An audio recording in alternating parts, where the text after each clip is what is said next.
Hello. Hi, Jane, Starsan. Starsan. Hello, Starsan. Starsan, punta ilog, hugas itlog. Oh my gosh. Naalala mo ba?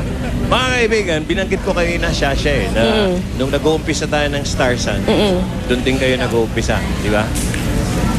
Medyo, yun ang umpisa ng ligawan nila eh. Sino ba nagsusumbong sa'yo sa set na yan? Alam ko! Hindi ko alam na alam mo. Ano ba yun? Alam mo naman, Starsan, talim, tenga. Starsan chismoso, ha? Baka si Gita eh. Panay bulong iyo. Hoy, siya nga pala, siya. Kasama ko din, bago ko Jane at Chita E. Bago Chita E, si Boots. Boots Francisco. Hoy, siya. Ano pakiramdam mo? Ito maganda to eh. Dahil, alam mo, kailangan pang mawala si pare. Para mawala ang kapuso, kapamilya, kapatid, at lahat ay maging kapidol. Ano reaction mo dyan? Di ba Nakakataba ng puso na... Yun na nga eh.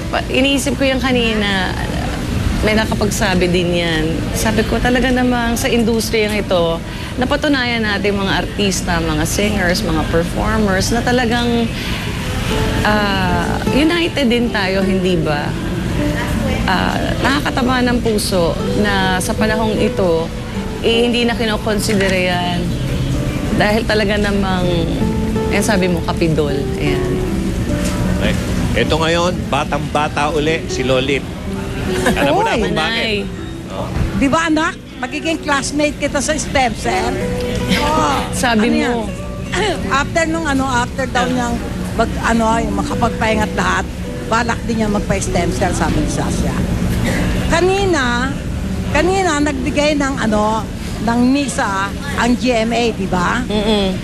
Pero ngayong araw na to, birthday ni Manny D. Pangilinan. Buti na banggit mo yan. Di ba? Happy birthday po, boss. Maraming salamat and on behalf of my family. Gusto kong i-reveal na ito. Bakit? Binayaran niya lahat ng hospital bills namin sa Makati Med. Ano naman, ganun diba? lang. Doon niyo pa naman sinasabi. Ate Lolit, napakabait niya. At isa pang hinahangaan ko sa'yo sa sing, biro mo, hindi ka na out of tune nung kumakanta ka Kaya nga sa sing ang Sabi pangalan. kasi sa akin ng isa sa mga best friends ko, si Chris Aquino, Shing, kailangan talaga gawin mo yan. Huwag kang mag-choke, ha? So, nandun siya to give me moral support. Kaya ako naman, nakayanan ko naman. At nagdadasal din ako kay Dorothy. Sabi ko, huwag naman sana ako mapahiya sa gusto kong sabihin. Pinaiyak mo ang buong Pilipinas doon. Ano magagandang alaalang lagi mong maaalala tungkol kay Mang Dolphy? Pag sinabi mong Dolphy sa pamilya namin, food trip, palagi yan talaga. Kaya medyo mahirap kumain eh. Actually, lahat ng mga paborito na yung restaurant, pinapadalang kami ng pagkain. Siyempre, nandiyan ang Hisons. Kahagabi, meron pa. Hindi ko maalala yung mga restaurant. Marami, ha? Halos lahat.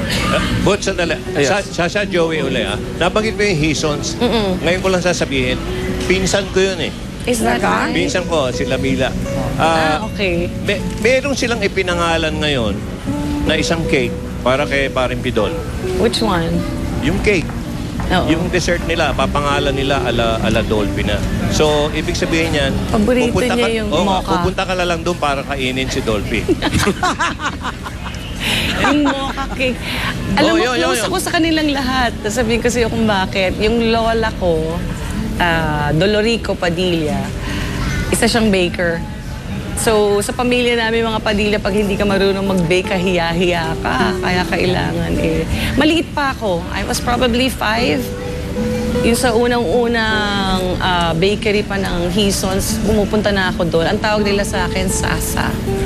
Seseng naman yung nanay nun. Seseng. Talaga ba? Roasa. Oo. I would also like to take this opportunity, by the way, to thank Pinoy. Maraming salamat sa lahat ng support ang binigay niyo sa aming pamilya.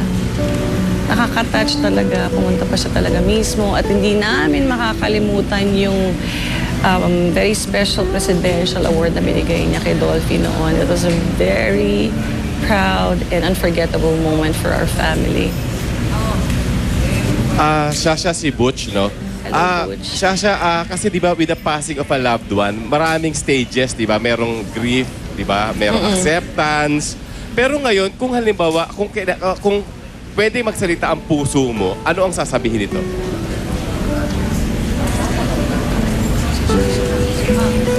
Kasi nagko-coffee kami sa umaga ni Dolphy. Ini-imagine ko siya.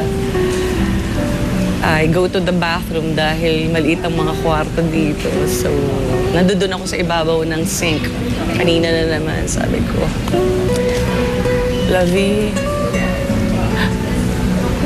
selfish pa ba sabihin? Pwede na ba sabihin na paano na kaya kami ng mga anak natin? Kasi ayoko sabihin yun dahil palagi na sinasabi, alam mo, ikaw naman, hindi ako nag-aalala sa'yo dahil alam ko na napakatibay mo. Alam ko na kahit ayaw ko nga naman nagtatrabaho ka masyado, pinipilit mo. Kasi workaholic din ako katulad niya. Pero syempre may takot pa rin sa puso ko na paano ko ba matataguyod yung pamilya ko?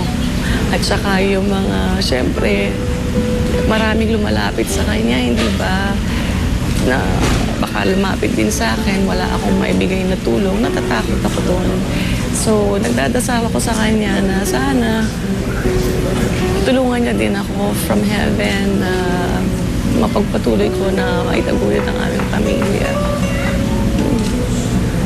Teka muna sa Shing. Yung pang magic click na iniwan ng Dolphy, marami pang laman.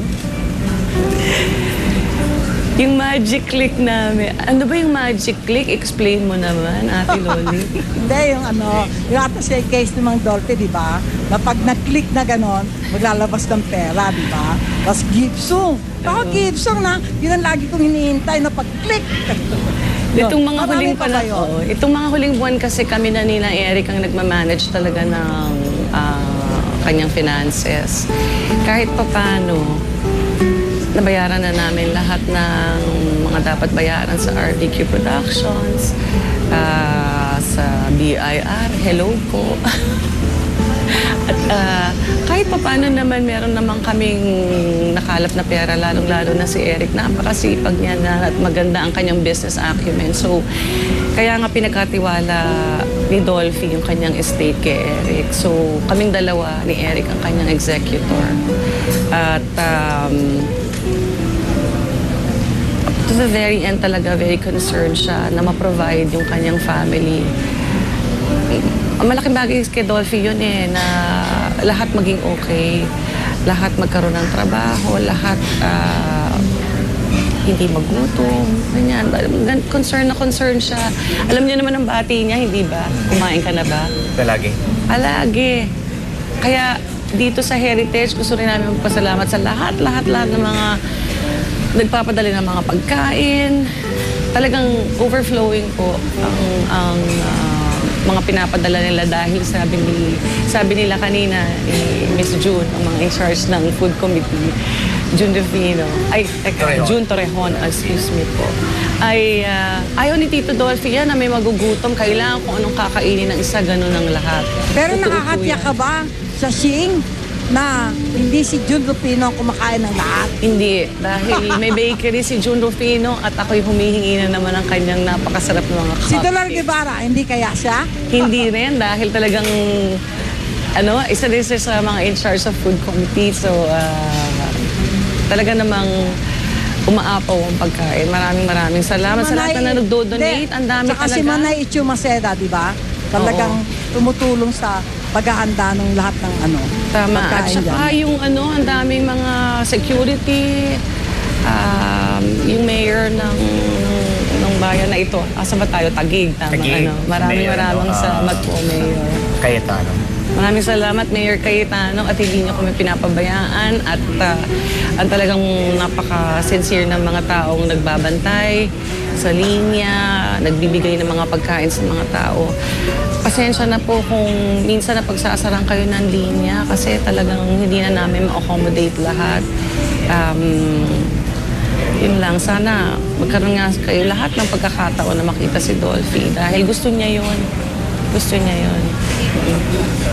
Okay, Shasha, ato na lang siguro dahil nagpasalamat ka na doon sa mga individual people, no? Pero, syempre, as a nation, and even the people, the Filipinos overseas, lahat kami nagdasal.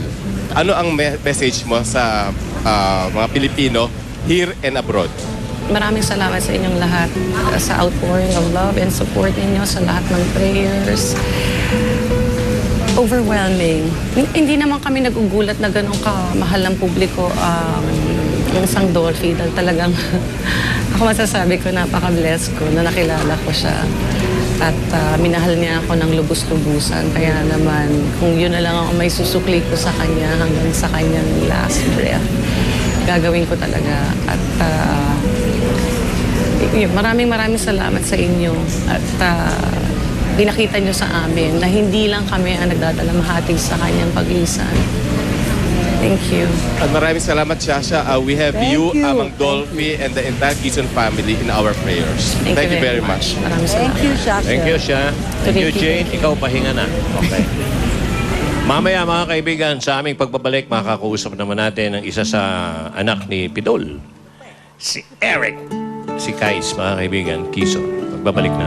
At alam niyo ba, Joey, na si Dolphy officially naging kapuso noong December 1972 nung binigyan siya ng tahanan ng GMA nang magsara yung sara ng programa nila ng martial law. Dito siya nagtungo. Para Dito ang GMA ang nagbigyan ng tahanan sa kanya. Para palang Itbulaga yan. Oo. Nakakatatlo na tahan. Hindi, sa kanya naman, ano yan, talaga nagko-cross ang kanya. Pero once upon a time, talagang kapuso si Dolphy. At Kaya nga, di ba? ngayon nga, naburan niya lahat yung Oo nga. dahil sa pinakita Kasi ng nga, tao. siguro, Joey, dahil makapagtrabaho siya halos sa lahat ng At mabait kasi siya. Okay, kaya sa aming Ago Eksena, ay nag-organize ang GMA Network Incorporated ng isang misa at ng isang lunch. Kanina lamang naghanap dito, panoorin nyo.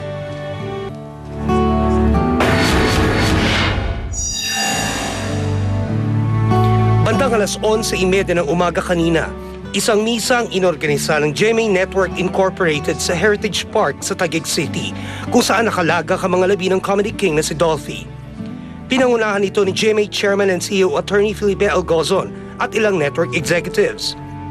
In life as in death, Dolphy continues to touch the hearts of people. And I believe that future generations of Filipinos will know of one Rodolfo Vera Quezon Sr.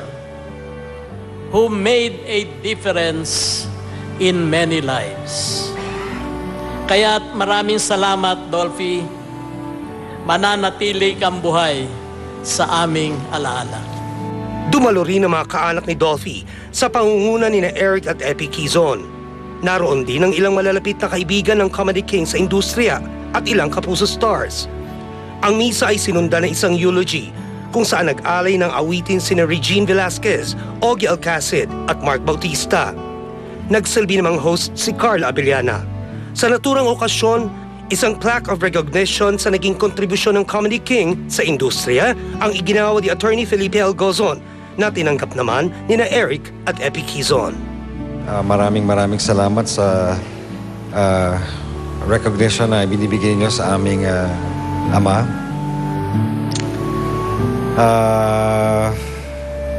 Kumbaga, with this recognition that you give us, it adds to the many accolades that my dad has received in the past years, and this just strengthens his legacy. So with this award, we, the Quezon family, thank you. Ang komedyante, ibinahagi ang mga natutunan nila sa Comedy King. Yung buong pagnanasa ko na maging komedyante, parang sa kanya ko nakuha.